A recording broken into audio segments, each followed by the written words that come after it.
Hi, this is Kevin Trainer. Welcome to my tutorial on create an Anaconda virtual environment for use in my IS439 course. And this version is for use on Windows. So we should have, you should have, available to you in the weekly schedule a link to a document that has the instructions for tool versions, installation, and virtual environments for IS439. And if you're in the spring of 2024, then it's a document we see here. If you're in a later semester, well, it's an updated document. And we've already completed installing Anaconda, updating Anaconda, creating an Anaconda virtual environment, the first one called E4Trainer Python course, installing PyCharm Professional, and now we're creating the Anaconda virtual environment that we're going to use in this course for Django projects. And so the name of that virtual environment is going to be E4Trainer Django course. And I do want you to use that exact name and spelling and capitalization and snake case and all that kind of stuff. And then the three packages that we're going to install, Python 3.11, Django 4.1, and PyTest. Okay, now these are the packages that we're going to install in uh, for the course offering that is spring 2024. Now, the video is going to have a longer life than that. And when you bring up the document for your course, if it's a year from now, for instance, well, the versions are going to be different. There may be a couple of extra packages as well. I'm going to want you to follow the directions on your document. Okay? All right, so let's do this. We're going to open a an Anaconda command line, and we have a link to that down in our taskbar. So we're going to click on that, and that's going to come up for us. Okay. And you can see that right now what's activated is the base Anaconda virtual env. And let's take a look at all of the, oh, just a reminder that we have the Anaconda cheat sheet, which is what I refer to when I forget one of the commands. And you should have a link to either the document in your cheat sheet or a link to a page where you're able to download the PDF, and then you'll have it on your own machine. Okay. Here, um, I can ask Anaconda to give us a list of the virtual environments it already has by typing in conda space env space list. And we should have two. We have the base environment and we have E4Trainer Python course. Okay. And we're going to be creating E4Trainer Django course. Well, what if you already have an old version of that and you want to get rid of it? Well, on your cheat sheet, you're going to find, I think it's on the second page, let's find where we want to uh, uh, delete environment by name. Is that on the first page? Yeah, it's on the top of the second page. Delete an environment by name. Conda remove -n, the name of the environment, it would be, in this case, E4Trainer Django course, and then dash dash all. Okay? So even if you start out with a version of the virtual environment that you don't want, uh, you can do a remove to delete it. Okay? So how are we going to create our virtual environment? Well, conda space create dash n space E4 trainer Django course, and spell everything the same way and use the snake capitalization, then enter. And it's going to do a little thinking and then ask us to confirm. Y enter to confirm.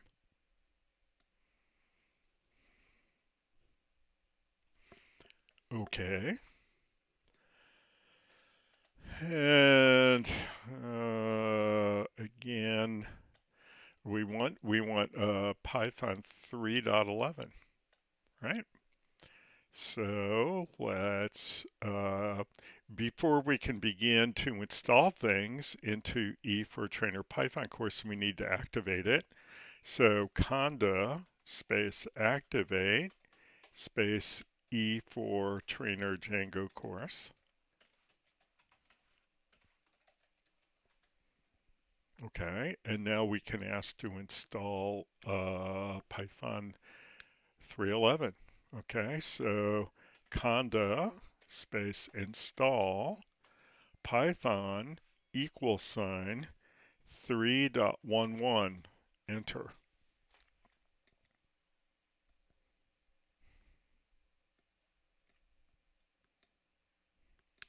Okay, and there's all the packages, so let's confirm with a Y enter.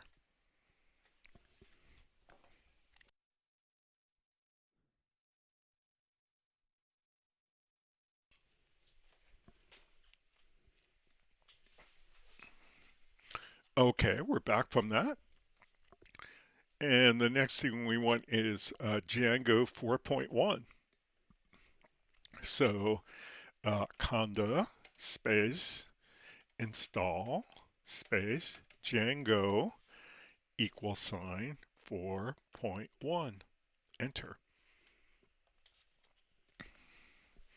And again, the versions that we're using here should be the versions from your sheet, from your current semester.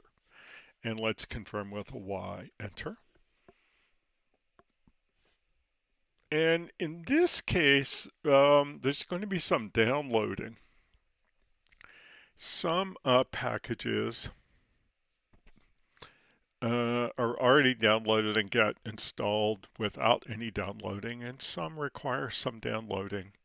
And what exactly determines that is not completely clear to me.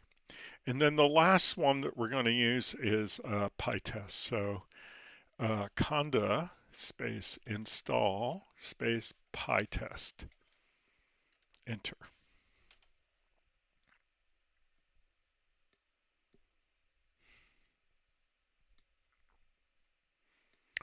Okay, and Y enter to confirm.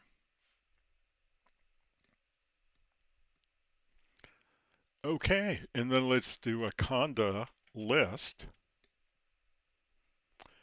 And what do we have? We've got Django 4.1, and we've got Python 3.11.5, and we've got PyTest. And then we have a lot of dependency packages that are installed with all of them. So we have E4Trainer Trainer Django course all set. Okay, and that's going to be it for the command line window. So let's type exit, enter, and it disappears. All right, so that's taken care of. So let's go create our first Django project, okay? And we're going to do it with PyCharm. Okay, so we're going to go down to the taskbar and click on PyCharm to open it.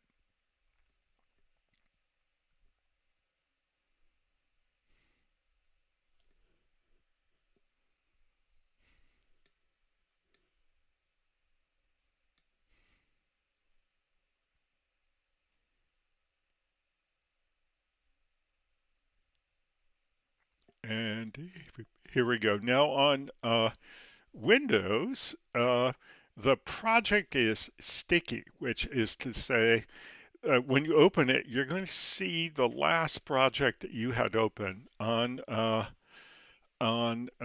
Mac. Traditionally, that's not true.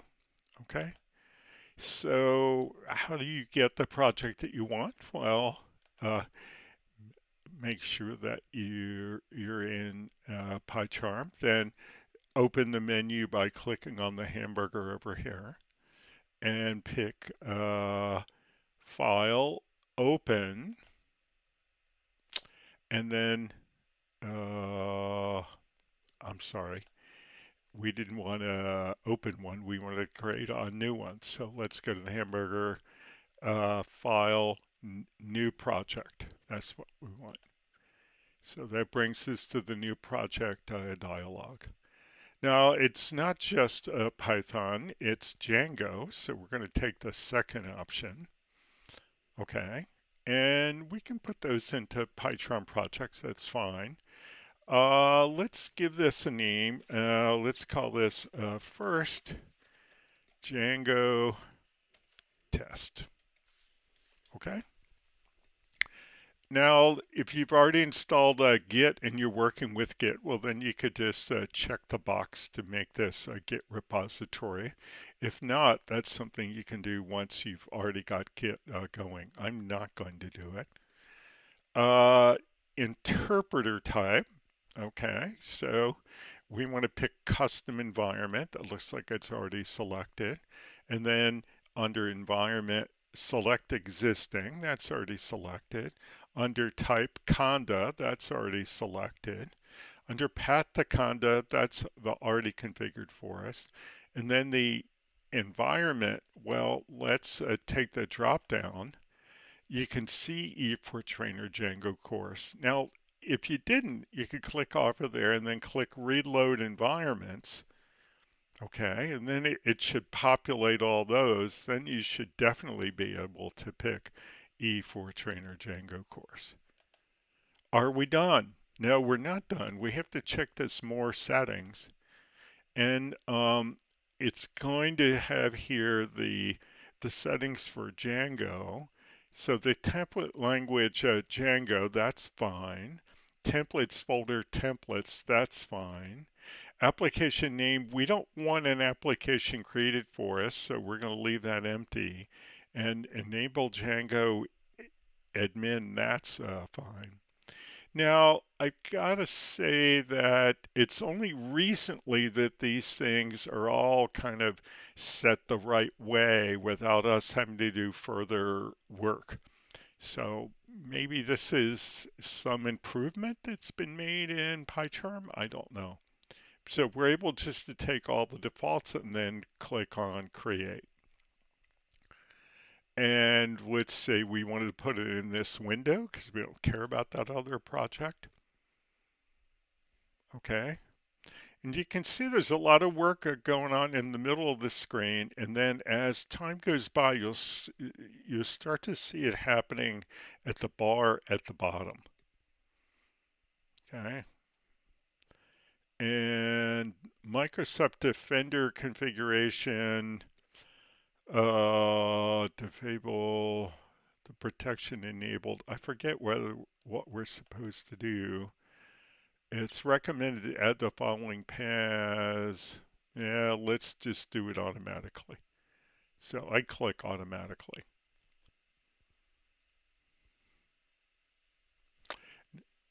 Do I want to allow this app to make changes to the device? I'd say yes.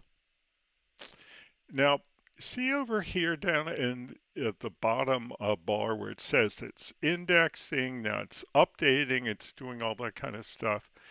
Uh, how quickly the action that was happening in the bar is going to resolve.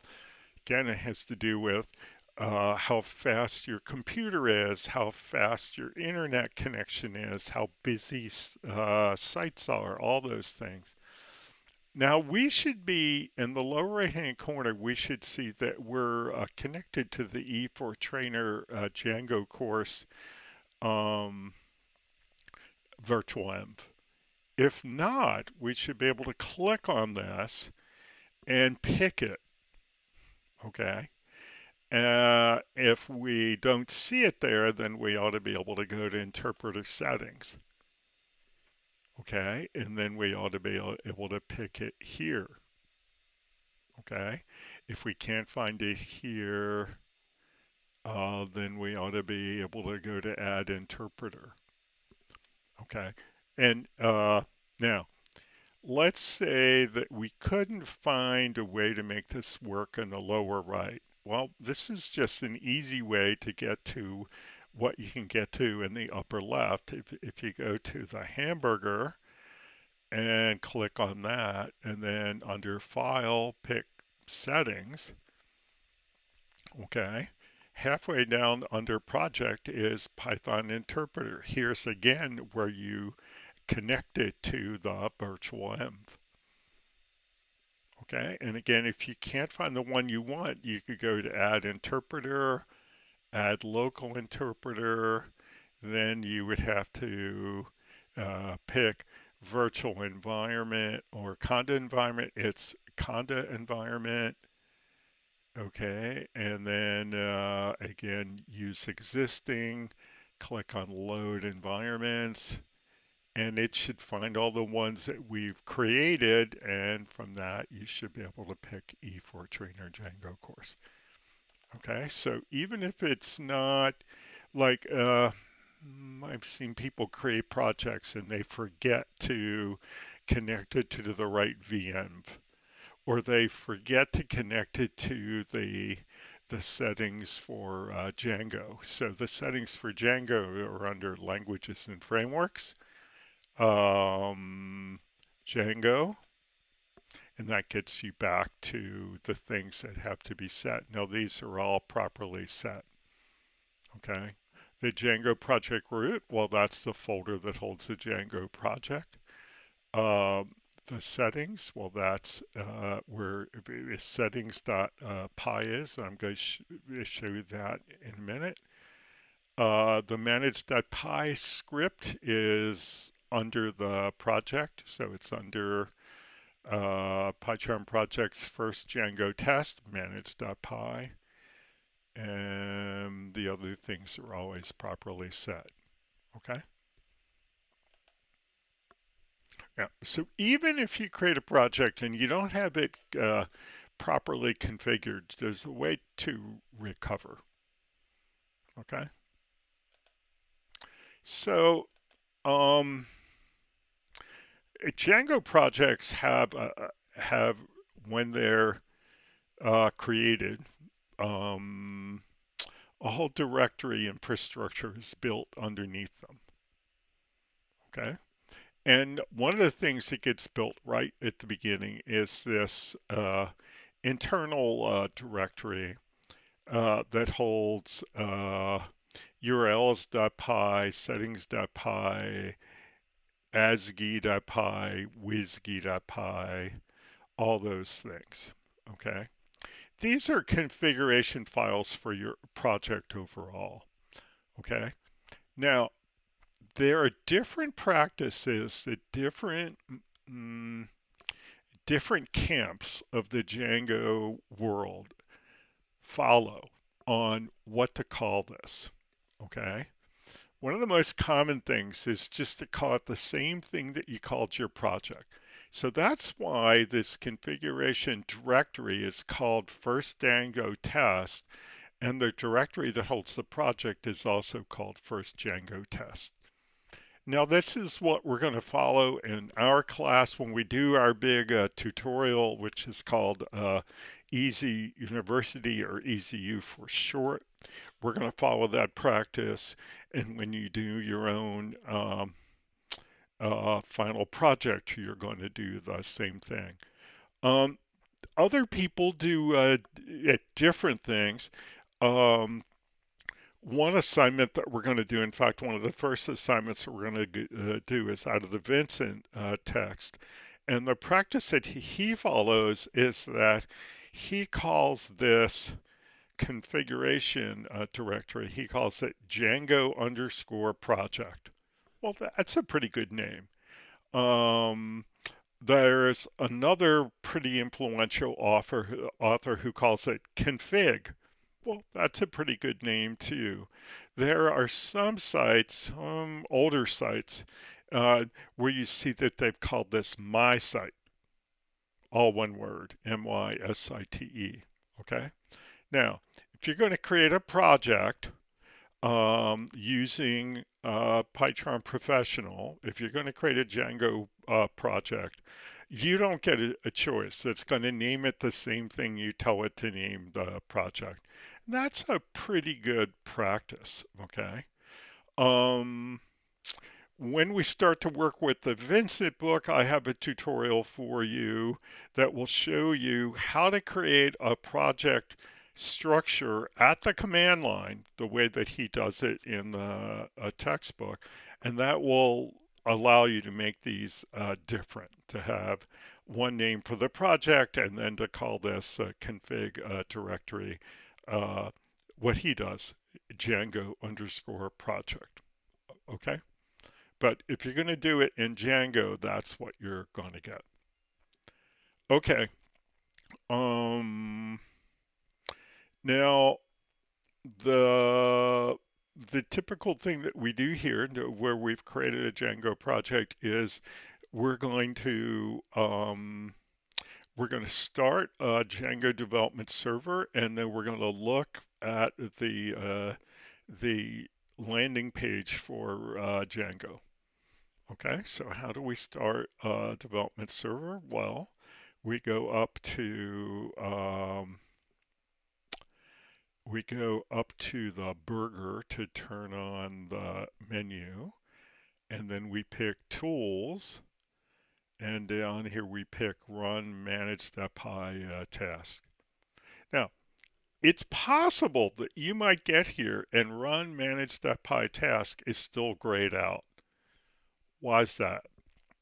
Well, it could be that you've not connected to a virtual M that's got Django in it.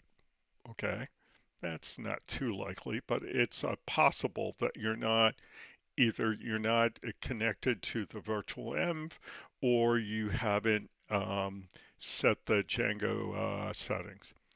The other possibility is that you've got action going on in this bar down at the bottom that it's eventually going to resolve, and at which point this run manage.py task is going to be lit, but it's still loading things. Okay, so if in fact you can't click on run manage.py task, look down here and see if you've got some action going on.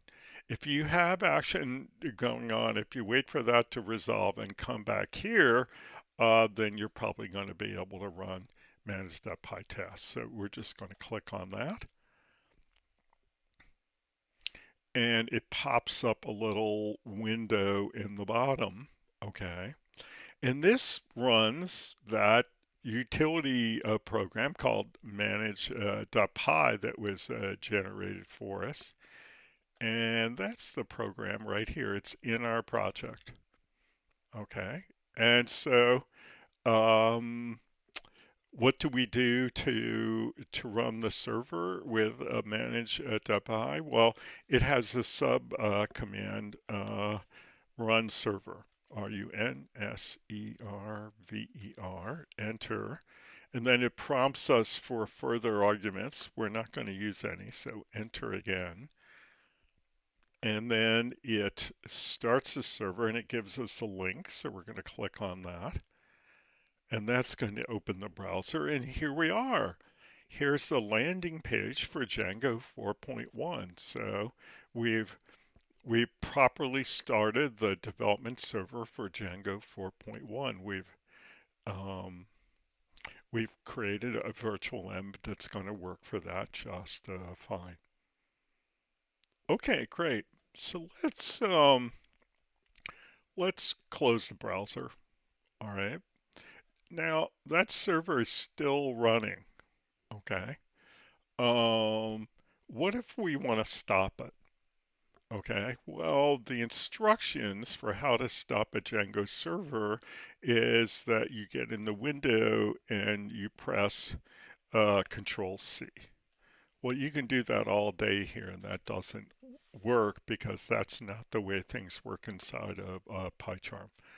But this window has a little stop button, and if you click on that, well, then it stops the server and we get back to the prompt. Okay, now, does everybody have a little manage at Pi window like this? No, this is the thing that the folks at JetBrains cooked up for PyCharm. Well, what do they use? Well, let's close this and see what they use. Okay. If we go over to the left side, there's a way to right here on the left side, there's an icon for terminal. So click on that to open the terminal. Okay. And that opens the manage at Pi window. So let's close that. Okay. So let's try it again. Terminal. Okay. So here's a terminal. So this is a proper terminal. Okay. And so this is like being at the command line. Okay. Now, if you want to do a lot of the typical Python things using I'm sorry, the typical Django things using the manage .py utility program. And if you want to do it either at the command line or at this terminal, which is a simulated command line, well then you have to type, first of all, you have to say Python to run Python space manage.py space, and then the manage.py command run server, then enter. And that's going to do the same thing, and we click on that, and you can see the server is up. Okay. All right, so we're just going to close the browser again, and that's it. Okay, so if you're in a terminal window, how do you stop the server? Well, you do that with a Control C, and that stops the server. Now, I don't prefer to work in the terminal. I prefer to work in that manage at the Pi window because I don't prefer to type over and over again Python manage.py and then put the command in, because when you run the, let's click on the hamburger and go back to tools. When you run the manage.py task, uh, it types in the Python manage.py over and over again, and then it puts whatever you type here after it. So if you want to run the run server command, you just run server, and it takes care of it. Okay, so this is what I prefer. It works much better than the other way. You can do it whatever way works for you. All right. And again, how do we quit the server? This is what we call the development server. You can see starting development server at, and that's the URL. And if we click on that, we're going to go to the landing page. Okay.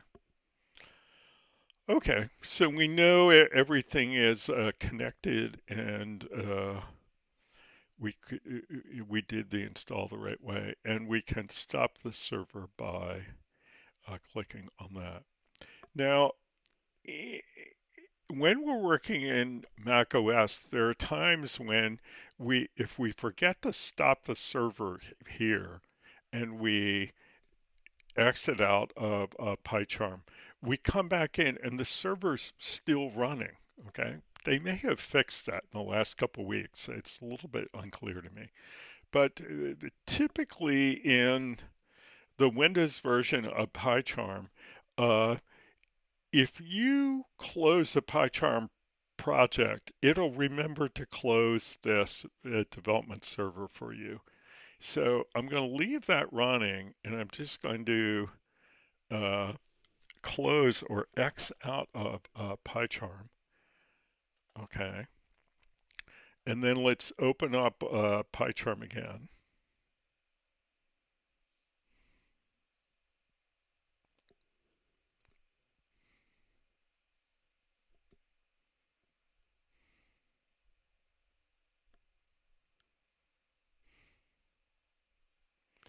It's coming. Yeah, so we opened up PyCharm again. Okay. And it's got that terminal window. Let's close that. It doesn't appear to have the server running, but the way that you typically find out if the server's running is that you try to start it again. So let's go up to the hamburger and click on Tools, Run manage.py.task. And in here, we're going to say run server. And even though we forgot to stop it ourselves, PyCharm stopped it for us. If it was already running, we would have gotten the error message, this server is already running, in which case we would have had to go stop it. So we can stop this. And we're going to close our way out. Okay, so we've created a virtual environment and tested it and created our first Django project with PyCharm. Okay, and that's enough to get you started here. And I'm going to leave you there and say goodbye until next time. Bye bye.